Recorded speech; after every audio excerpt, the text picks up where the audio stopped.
Pinchas, and we're saying that Pinchas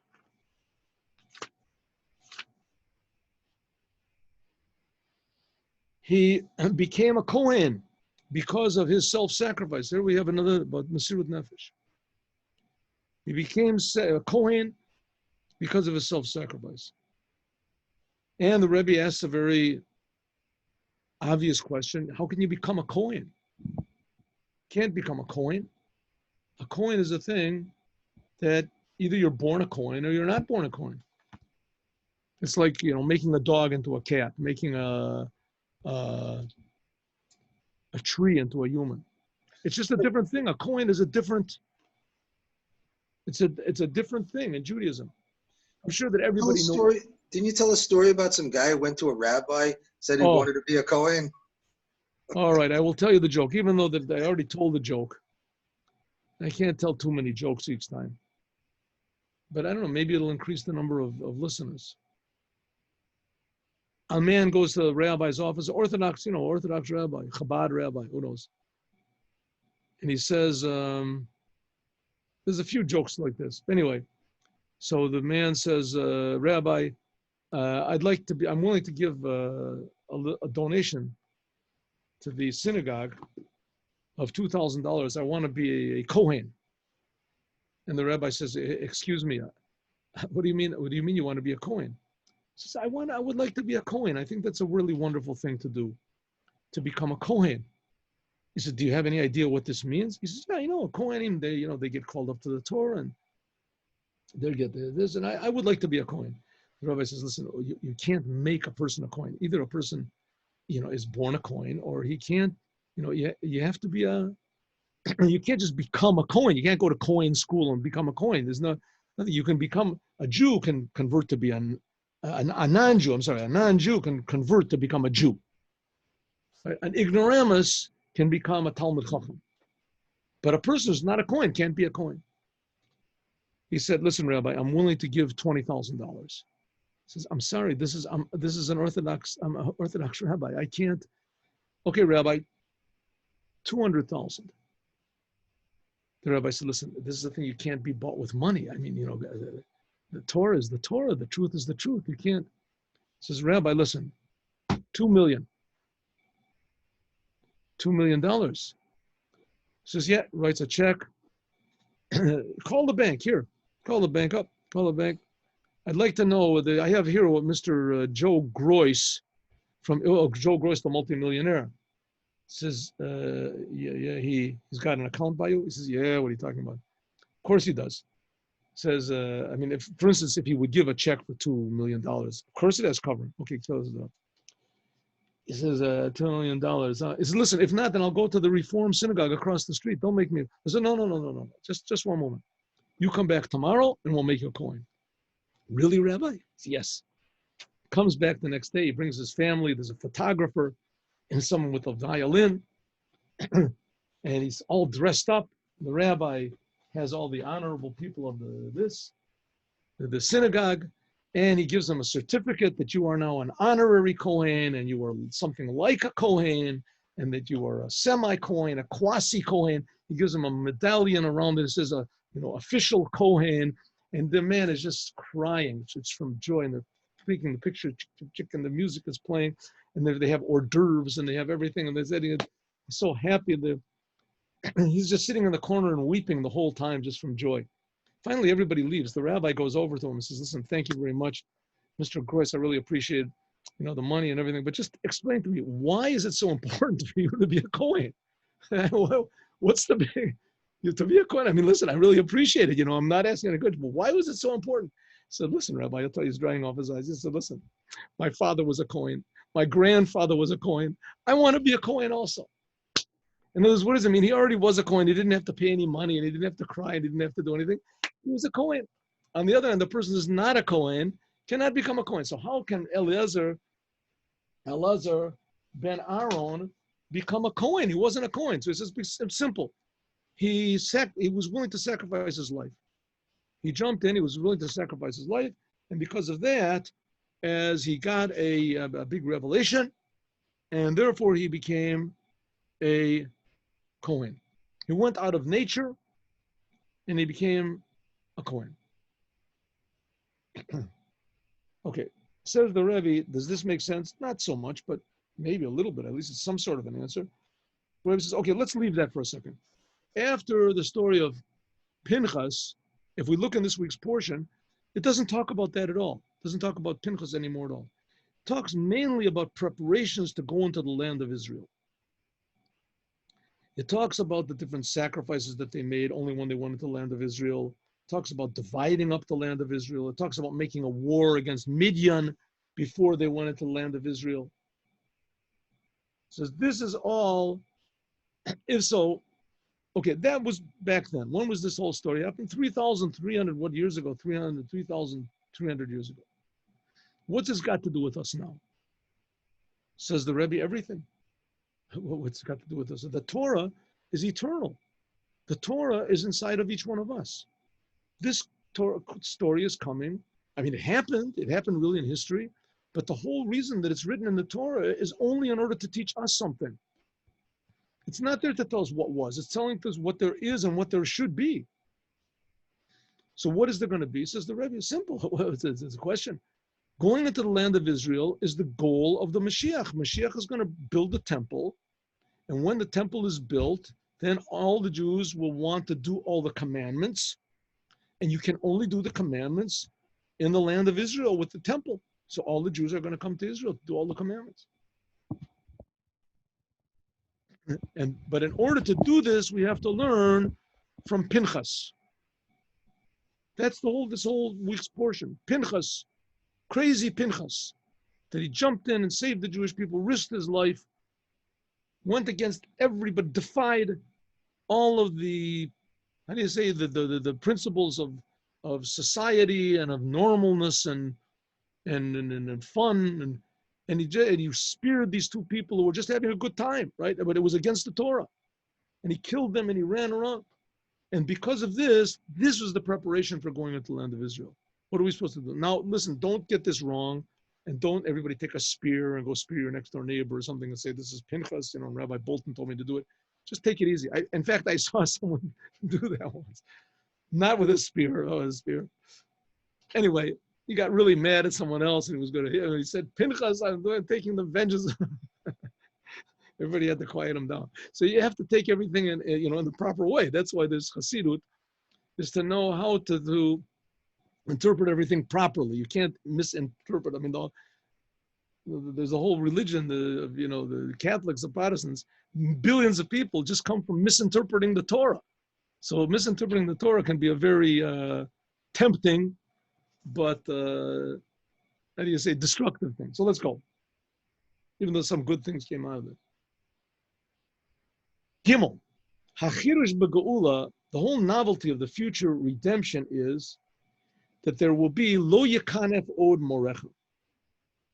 That you people won't have to learn from others anymore. That God himself will teach everyone what life is really about. She'ein sof lo yiyeh mechusa. It won't be covered anymore, and it will shine in a revealed way. That everyone will feel and see the meaning of every word of the Torah. Then it says there's going to be a new Torah. What does it mean, new Torah? The Torah will never change. It means we'll feel the godliness in the Torah. Means nowadays, Meir, there shines this light of God, which is inside of the world, and B'tzimtzum, and it's all contracted according to the worlds. But in the future, the light of God will shine, and we'll see the Creator, and the whole creation will be like transparent. We'll see the Creator, light which is above any concealment. Maybe I can give you an example. Let's say a person, he has not seen his parents, right? They were lost in the Holocaust, whatever. He was separated from them when he was, 7 years old. Since then, he's been looking for them. He can't find them. 50 years later, all of a sudden someone says, I think that I found your parents. He sees his parents, they're old people, right? When I left them, he was 7, they were, let's say, 27. Now they're both 77, 78. They look totally different, and he didn't remember anyway what they looked like. And he sees old people, and there's how many old, look like any other old person. But he looks at them, and he looks, and he looks, and he looks, and they look at him, and they look at him, and all of a sudden they realize, this is my father. This is my son. Suddenly they realize that that's him. Everything on the outside that they see is of totally secondary importance. But how he looks, what he looks, totally secondary importance. This is my son, my father. He sees something that's infinitely more meaningful than just to see an old man. An old man is also meaningful. I mean, you see an old man, you help him out, right? An old man is a human being. But here, this is not just a regular old man, old woman. This is my mother. This is my father. Suddenly, the same thing. You look at the world. You see the world is like this veneer. The outside of it catches it. It's deceiving. You can't see really the godliness inside of it. Just like in this old man, you can't see it's your father. All of a sudden you realize, whoa, this is my father. Of course, this comes from a basic thing that people do have fathers. And people, that's a real thing. It's not just something you made up. This is a godly thing. A love between a mother and a child, a father and a child. It's a godly thing. Suddenly he sees this love. The same thing in the world will be revealed, the godliness in the world, the love of God to every creation will be revealed. We'll see it. The world will still be here, but it'll be transparent. We'll see through it. It'll be of secondary importance. The main importance will be the godliness that we see. That's going to be the future redemption. That says that no, and even more, we'll see the true meaning in the Torah. It says, Lo yakanaf od morecha. We'll see the true meaning of the Torah. The Torah is the true deep cause of the world. It'll be revealed. Nowadays, everything is called concealed, but in the future, it'll shine in a revealed way. A person below, we are created in the image of God. Just like the upper man has two levels, namely the light of godliness, how it is drawn down into the worlds. Also, a person, the same thing in his soul, has two levels. The soul, how it is in the body, and this is divided into nefesh, ruach, neshama, and chaya. That's the four levels of the soul, how it is sort of, we say, connected to nature. This is like the light of godliness that comes to create the worlds, Asiya, Yetzira, Bria, and Atzilus. But then there's the aspect of the soul, how it is totally connected to God, the level of Yechida. This fifth level of the soul, which is called Yechida, this is attached to God's Yechid, to God's total uniqueness, the essence of God. In order that this should be revealed, this level of Yechid, of God, this uniqueness of God should be revealed in the physical world, namely the light which is totally above creation should be revealed in the world, then a person has to have also service of Yechida, has to have the service in the world of what's called Yechida. Again, self-sacrifice above all of the powers of yourself. What's yourself? What I want, what I think, what I know, what I feel, what I enjoy, what I, all these things that are I. That's good. That's who you are. But the essence of who you are is not your I anymore. The essence of who you are, this is God. This is what God wants. And God wants you to take all of your I's that I feel and I know, I do, and just simply use them for the right purpose, to serve the Creator. But in order to do that, there has to be what do we call a self-sacrifice. What you think is yourself, that has to be devoted to not yourself. It's like a boomerang. Professor Viktor Frankl said a very beautiful thing. I've talked a lot about him. But he has a very, very unique way of looking at what man is. And he says that man, the essence of man is that a man has to have a purpose. He has to have something higher than himself. Has to be higher than himself to live for. Has to be a goal that's outside of himself, higher than himself. that he creates something, that he appreciates something, that he loves something, something outside of himself. This is one of his teachings. It was very, very, there's a lot of details. But anyway, he was once given an honor in the University of Melbourne. He spoke. And they gave him, as just a memento, they gave him a boomerang. And he said, a boomerang, this is exactly, thank you very much. And it was written on it, in the honor and the wonderful time we had and the wonderful speeches that you gave. They gave him a boomerang. So he said, this boomerang embodies exactly my message. And that's the message we're learning here also. Namely, what is a boomerang? How does a boomerang work? Everybody knows a boomerang, you throw it and it comes back to you. He says, no, that's not a boomerang. That's not a boomerang. The essence of a boomerang is it's a hunting tool. And it's used to throw at animals or whatever they want to hunt. And it's supposed to stun the animal, right, and knock it down, and then you can catch it. But if it misses the goal, then it comes back to you. This is the same thing in life. If everything in life that you want is what comes back to you, what you received, then you missed the goal. You missed the target. A person has to have a target outside of himself, namely serving the Creator, making the world a better place. Outside of himself, then that's the target. And if the world comes back to you, right? How much money I have, how much success I have, how much what good. It's good to have money, but it should be given. The purpose is to go out and to help others, to help the world, to make the world a better place.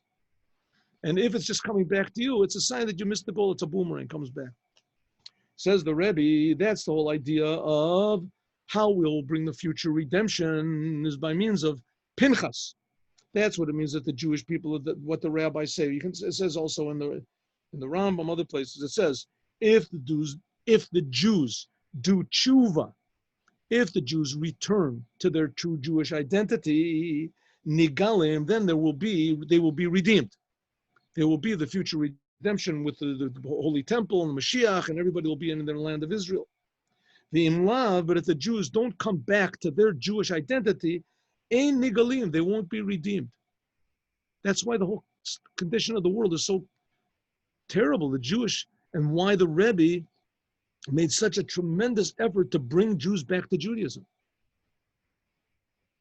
And you should know that in Chabad, there were people that were opposed to Chabad. And one of the reasons, religious Jews, that they said everything that Chabad does, they do it for themselves.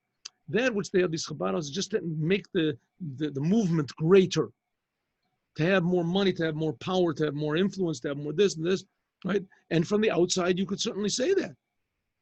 You could certainly say that. But if you go into the Chabad houses and you see that these people, even though, of course, they're all interested in success, they all, right? But what gives them real joy is when a Jew comes back to Judaism. And if he comes back to Judaism and he's not in Chabad or whatever, so everybody, wants to see the fruits of his efforts, and it would be nice if they became Chabad. But if they don't become Chabad, they're not broken. What is this? I'm going to close the whole place down. The idea is that to make every Jew return to his true Jewish self. That, says the Rebbe, that's what the whole redemption of the Jewish people depends on. Halashon im lav ein nigalim. This comes to show us that what? The redemption itself demands that every Jew should return to his true Jewish Torah of the mitzvah's identity. It's not just because of sins that cause it. It's something like the same thing. A person that takes poison, it doesn't get punished that he feels bad afterwards. The poison itself does it. The same thing, the Jewish people, if they're not doing Torah and mitzvahs, that itself keeps them in exile. When, as soon as a Jew decides, listen, enough, I'm going to be a Jew. I'm going to do the Torah and I'm going to do commandments, and I can be a doctor, a lawyer, a physicist, I can do any, it doesn't stop it. The main thing is I'm a Jew. I'm connected to the Creator. And when a person makes that decision, it takes away all of the mistakes that he's made in the past, all the sins, etc. Because these things, the sins and the mistakes that a person does in the past, this is what conceals the truth. It conceals what's called the redemption. The reason is the main tshuva that a person does comes from this level of yechida of the soul. If a person is convinced to do tshuva because it's better to be a Jew and it's more profitable to be a Jew and your life is longer and you get less diseases and your children There are thousands of reasons why it's worthwhile to be a Jew, and why it's logical to be a Jew, and why Judaism is the best religion, and all this. This is very nice. All these things are very nice. But that's not really returning to Judaism. That's not really returning to, it certainly is returning to Judaism, but not really. Because really returning to Judaism means that you do it with all of your heart. Right? It's like a couple goes to a marriage counselor, and they want to get divorced, and the marriage counselor talks them into staying together for the sake of the kids, for the sake of the future, for the sake of the money, how you're going to divide it up. And so they do, and he gives them books, how to act, so they act, right? Good morning, how are you? Very good. So he looks in the book and says, you should ask her 3 more questions. How were the kids? How was your day yesterday in work? How'd you sleep? Okay, that's it. I finished that one. Okay, good. Okay, let's have a good day. Look forward to seeing you again. He does everything that he's supposed to do, but his heart is not in it. He's doing it for himself. Right? It's not worthwhile. So therefore, it goes along. The same thing with serving God. A person that comes close to, it's good. It's okay. You get along. God gets along with you. But that's not really the whole point. You're missing the point. What's missing is love, genuine connection, revealing the truth. It says that's the level of Yechida, of the Jewish soul. Nefesh, Ruach, Neshama, Chai, Yechida. Yechida is this essential love, connection, unity with the creator of the universe. That's really what's called tshuva. Therefore, it is the power of tshuva that when a Jew returns to Hashem, it's in the power to erase all sins, all mistakes that he's made. Why? Because all of these mistakes and blemishes that are made on the soul, this is only in the revealed powers of the soul. When a Jewish person returns to his true essence, a higher level, which is the Yechida, then it fills up all of what's lacking. It's something like a well dries up, and you dig a little bit deeper, all of a sudden it fills up again with water. And therefore, it's necessary in order for the future redemption, first of all, everybody has to do tshuva. Tshuva, this is the level of real tshuva from the level of Yechida of the soul. The essence of the Jewish soul, which is called Yechida. There's 5 levels of the Jewish soul. The essence of the Jewish soul, which is connected to the essence of God, this is available for everybody. And as we're learning in the Mimer in the morning, that's what Mordechai arouses in order to reveal the future redemption. Now, why are we talking about the future redemption? Because this is called Pinchas, and we're saying that Pinchas, what he did was only a preparation for the Jews entering the land of Israel. So do one more paragraph, and then we'll do a story. This level of Yechida, Dalet, this level of Yechida, Nilet, is higher than any of the revealed powers of the soul. We're now, by the way, for those who came late, we're learning in Likkutei Sichas Dalet, and God willing, today I'll have some time. I will put into action all that Yerachmiel taught me yesterday about how to put things up on the screen so that everybody can see them. So Pinchas, because of his self-sacrifice, this is a preparation for the Jews entering the land of Israel. Because Pinchas revealed this level of the Jewish soul, the essence of the Jewish soul called Yechida. Yechida is above all of the other revealed powers of the soul. This is expressed only in what we call Mesirut Nefesh, self-sacrifice. Like I said before in the previous, the point of Judaism is not self-aggrandizement, self-purification, right? Self-tikkun, all these things are wonderful. You can do all these things, and you have to do. But the essence, those only means, steps. The goal is what we call self-sacrifice, to give yourself to something more real than yourself. Shekain, Gam, Mesirut Nefesh, this is above all of your powers of your soul, your personality. It's above all logic. It's above all reason. Shahari b'seichel, because in intelligence, if Jews just went according to logic, they would never have left Israel. They would have never received the Torah. They would have never left Egypt. They would have never left Egypt. They would have never crossed the sea. They wanted to go back. They would have never received the Torah. They said, we don't want to accept this too much. They wouldn't have gone into the land of Israel. They would never have followed Moshe. They would have followed Korach. They complained all the time. That's according to logic, and they were right. All the complaints that the Jews made in the desert were all based on very firm logic, very firm reasoning, and human feelings. And in order for them to maintain their Jewish identity, they had to have Moshe that drove them crazy, that they had to have what's called Mesirut Nefesh, self-sacrifice above all logic and reason. That's the essence of Judaism. That's what Abraham gave us.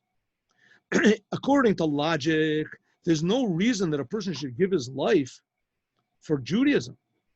The power for a person to devote himself totally, even to be willing to suffer, give up his sleep, give up his money, give up his food. This is only from what's called the essence of the soul, and this is revealed specifically in the time which is called the heels of the Mashiach. Nowadays, the main service of God is not through Torah and through commandment. We must learn Torah, what's the commandment you do it. But the main thing now is revealing the deep essence of the Jewish soul. We see nowadays that there's Jews that are so far away from Judaism and that they have absolutely no, it's the most ridiculous thing in the world. Judaism, the most ridiculous thing which has absolutely nothing to do with reality. Go to a Jew in America, say, do Torah mitzvahs. What do you it would be, it's like going to him and ask him to eat a dead cat or something. Why? In Russia, especially, generations, all of a sudden these people wake up, wow. They wake up and they say, yes, I'm a Jew. I'm doing Torah, where did that come from? Where did it come from? What are you getting out of it? I don't know. I don't know what I'm getting out of it, but I'm a Jew. I'm a Jew. I'm going to be, says the Rebbe, when is that revealed? Specifically now, what's called the heels of the Mashiach. Even though that all the time a person always has to have self-sacrifice, like it says clearly in the Tanya, in the 25th chapter of the Tanya, that that the doing of Torah and the commandments depends, that a person always has to remember this idea of Mesirut Nefesh, of self-sacrifice, of throwing himself totally into the hands of the creator of the universe. Therefore, the generation that went into the land of Israel, God commanded them that they had to say Shema Yisrael twice every day. Where is this commandment of Shema Yisrael? It's right in the last, right in the last book of the Torah, right before the Jews went into Egypt. Right before the Jews went into Israel, God gave them this commandment of saying Shema Yisrael twice a day. It says, why do they have to have self? I mean, God promised them, I'm going to be with you, don't worry. It says, because the whole essence of Judaism depends on self-sacrifice. It's only through the self-sacrifice, this is Mesirut Nefesh, rak b'koach, because this idea of self-sacrifice, it's only there potentially in the Torah and the commandments you do. That's why a lot of times, I go out in the streets on Friday to this big marketplace in Israel, and I ask Jews to put on tefillin. I have a stand and I have a few pairs of tefillin, and I put on tefillin. It just amazes me each time when Jews stop, non-religious Jews, and they put on tefillin. It just truly amazes me. The person, he's not religious, he does not put on tefillin, and he's in the middle of a crowd, and he just ignores the whole crowd and ignores everything. He just says, okay. And then we're talking about normal people. We're not talking about, people that are like going about to commit suicide, or they're, just at the end of the rope or something, or crazy people or something, or they were impressed by me, or they were impressed by something. They just, oh, Torah, sure, put on tefillin, yeah. And they say Shema Yisrael, amazing. Says that's a Jew that he's, if you want to call it, he's doing with his soul. Harihu b'chinas yechida. This is the level of yechida, self-sacrifice. How it is enclosed in the nefesh, ruach, neshama, chaya, the nefesh, ruach, neshama, and chaya. How this essence of the soul becomes clothed and revealed in all of the other aspects of your personality. Usually, Jews do the Torah mitzvahs regularly. You can get along without revealing the essence of the soul. But now, in the ikvas, the Mashiach, and the heels of the Mashiach, now there has to be self-sacrifice. That's what, in order to reveal this level, that it says that God will reveal himself and will see the whole world is transparent, will feel the love of God under everything, and especially in the Torah, is in order to this be revealed, we have to do something. What do we have to do? Self-sacrifice, and that's Pinchas. That's what we can learn from Pinchas, and that ends today's class. Let me see if I can think of a story.